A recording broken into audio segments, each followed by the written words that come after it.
تمہاری عورتیں تمہارے لیے بمنزلہ کھیت کے ہیں. حرث عربی میں کھیت کو کہتے ہیں. تو بمنزلہ کھیت کے ہیں. جیسے بیج ڈالا جاتا ہے کھیت میں اور اس سے پیداوار بڑھتی ہے، تو عورت کی جو ایک حیثیت ہے، نیچر نے جو اس کی ایک حیثیت متعین کی ہے، وہ بھی ایک نسل بڑھانے کا ذریعہ ہے، جس میں مرد کا جو اسپرم ہے وہ بطور بیج کے ہے اور جو اولاد ہے وہ ایک پیداوار کی طرح ہے. تو اللہ نے یہ یاد رکھیں، اس آیت کو بہت سارے غیر مسلموں نے عورت کے خلاف بہت نیگیٹیوٹی پھیلائی ہے کہ دیکھو اسلام عورت کی توہین کرتا ہے، اس کو کھیتی سے تعبیر کرتا ہے. تو کچھ لفظ کسی اور زبان میں جب وہ جاتے ہیں نا تو وہ توہین کا معنی دیتے ہیں. عربی میں جو حرث کا معنی ہے یہ تعظیم کے لیے ہے، توہین کے لیے نہیں ہے. اردو میں جو کھیتی کا معنی ہے وہ توہین کے لیے استعمال ہوتا ہے.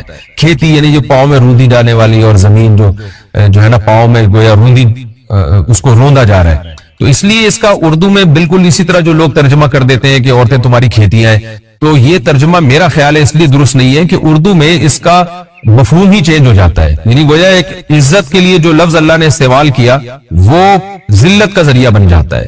تو اس لیے کسی بھی زبان میں جب ہم کسی بھی لفظ کا ترجمہ کرتے ہیں تو اس زبان کے ہمیں محاوروں کو دیکھنا چاہیے کہ اس زبان میں یہ لفظ کس معنی میں استعمال ہو رہا ہے. مثال کے طور پر ہو سکتا ہے کتا کا لفظ کسی زبان میں وفاداری کے لیے استعمال ہوتا ہو، کسی کو لوگ ڈاگ کہتے ہو تو اس کا مقصد ہوتا ہے وفادار انسان ہے، لیکن ہمارے یہاں اردو میں گالی ہے وہ، اور آپ بولیں کہ بھئی وہ فلاں قوم ڈاگ کہتی ہے تو ہم کتا کہیں گے، تو آپ جب اس کا ترجمہ اردو میں کریں گے تو کتے سے نہیں کر سکتے.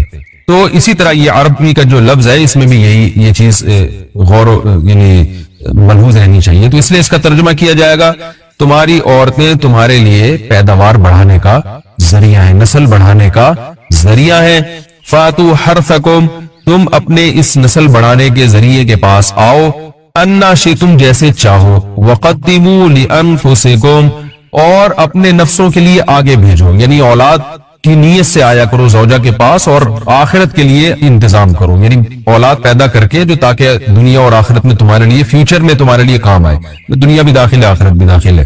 تو یہ آیت کا بھی ایک شان نزول ہے کہ صحابہ کرام تو چونکہ جو خواتین تھیں مکہ میں صدیوں سے وہ لوگ آباد تھے، ان کے سفر خاص طور پہ عورتوں کے سفر بہت ہی کم ہوا کرتے تھے.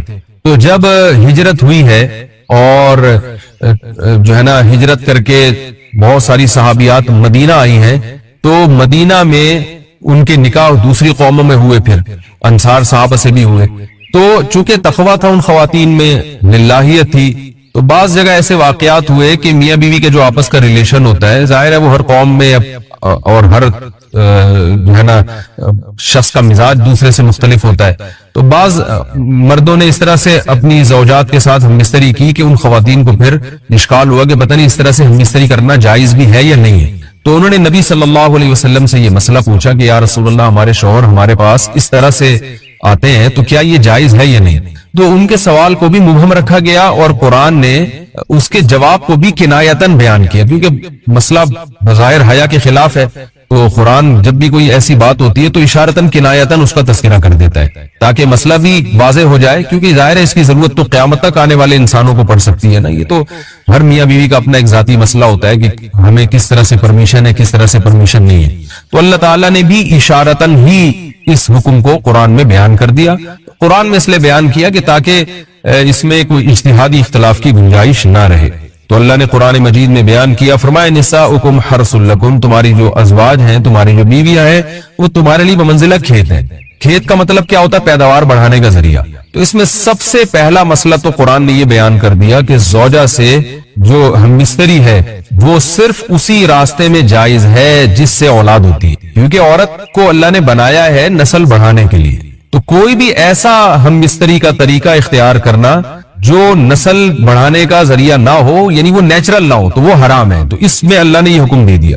تو اس سے صاف یعنی حدیث سے بھی پتہ چلتا ہے اور تمام فقہاء کا اجماع بھی ہے اس آیت کی روشنی میں کہ مسئلہ تھوڑا حیا کے خلاف ہے، لیکن میرا خیال ہے بتانا ضروری ہے کہ پچھلے راستے سے عورت سے ہم بستری کرنا بالکل حرام ہے، ناجائز.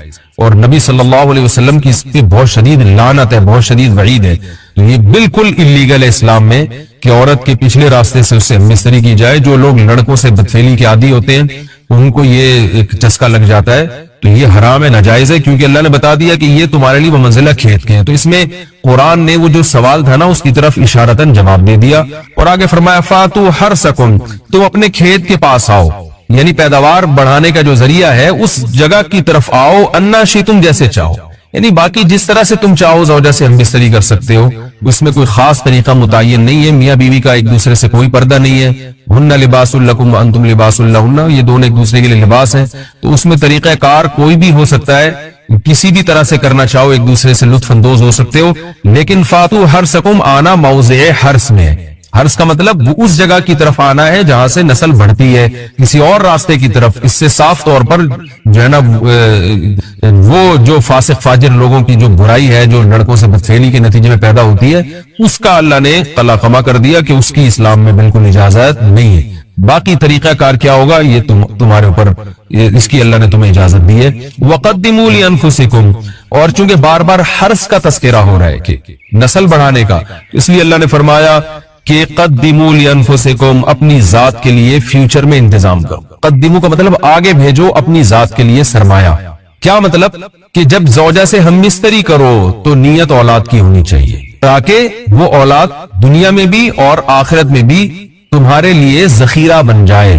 تو یہ نسل بڑھانے کی بہت زبردست ترغیب ہے اس آیت، اور اس آیت میں اللہ نے عورت کا کہ بہت ساری ذمہ داریوں میں سے ایک بڑی ذمہ داری کا بھی بیان بتا دیا کہ عورت کو اللہ نے بنایا ہے، جو مرد اور عورت کا جو فرق رکھا ہے نا، اس فرق کی بڑی وجہ یہی ہے کہ مرد کے اسپرم کو اللہ نے بیج کے طور پہ پیدا کیا ہے اور عورت کو اللہ نے زمین کے طور پہ۔ تو بیج اور زمین کے ملاپ کا بنیادی مقصد ہی نسل بڑھانا، پیداوار بڑھانا ہوتا ہے، نہ یہ کہ نسل روکنا۔ آج فیملی پلاننگ والوں نے اس آیت کی دھجیاں اڑا دی ہیں، انہیں پوری دنیا میں ایک بےہودہ قسم کی تحریک چل رہی ہے، یہ آیت بالکل اس کی نفی کر رہی ہے۔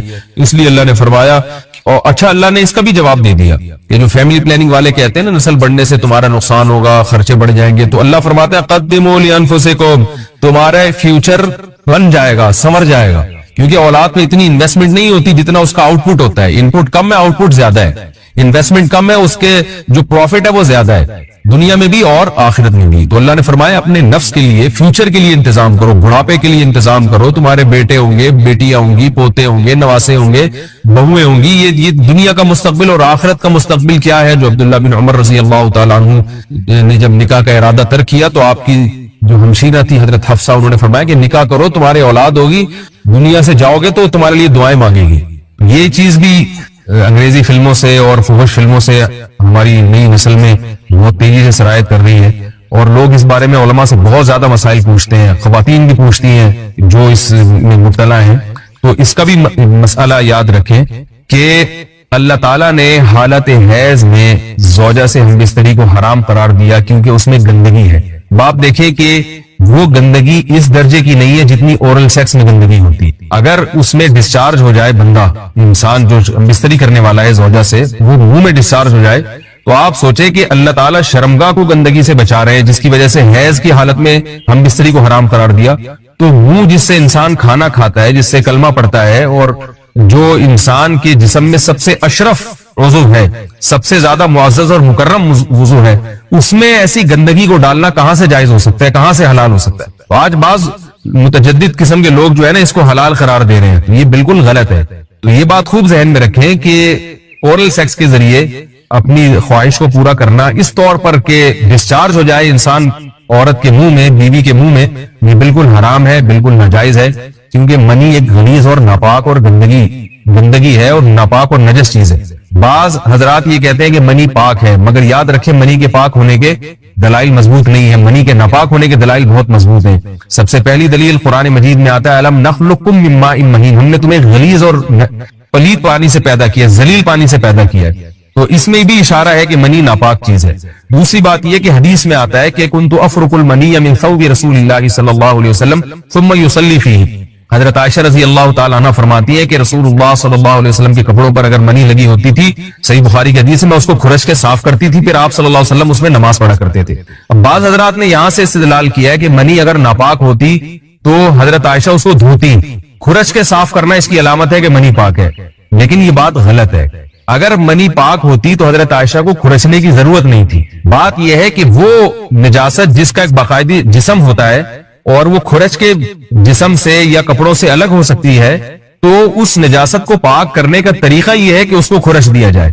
ناپاک تھی تبھی تو حضرت عائشہ رضی اللہ تعالی عنہ اس کو باقاعدہ کھرچ رہی ہیں اور دور کر رہی ہیں. اور گیلی منی کو نبی یہ ثابت ہے کہ حضرت عائشہ رضی اللہ تعالی عنہ آپ صلی اللہ علیہ وسلم کے کپڑوں سے دھویا کرتی تھی اور آپ صلی اللہ علیہ وسلم اس میں نماز پڑھا کرتے تھے.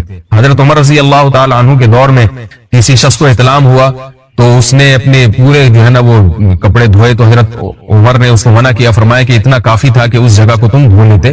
تو اس میں بھی حضرت عمر اس کو باقاعدہ دھونے کا حکم دے رہے ہیں. کسی بھی صحابی نے اعتراض نہیں کیا کہ یار یا امیر المومنین آپ ان کو دھونے کا حکم کیوں دے رہے ہیں, منی تو پاک ہے.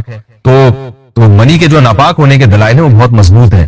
باقی اس کو جو کھرچنے کا حکم ہے وہ اس لیے کہ منی کے پاک جو اگر خشک ہو جائے تو وہ کھرچ کے بھی پاک ہو جاتی ہے, اس کو پھر دھونا ضروری نہیں ہوتا. اس کی مثال ایسے جیسے حدیث میں آتا ہے, صحابہ کرام فرماتے ہیں کہ ہمارے تلواروں میں دشمن کا خون لگا ہوتا تھا تو ہم اس کو زمین پہ اچھی طرح رگڑ کے اسی کو لٹکا کے نماز پڑھتے تھے.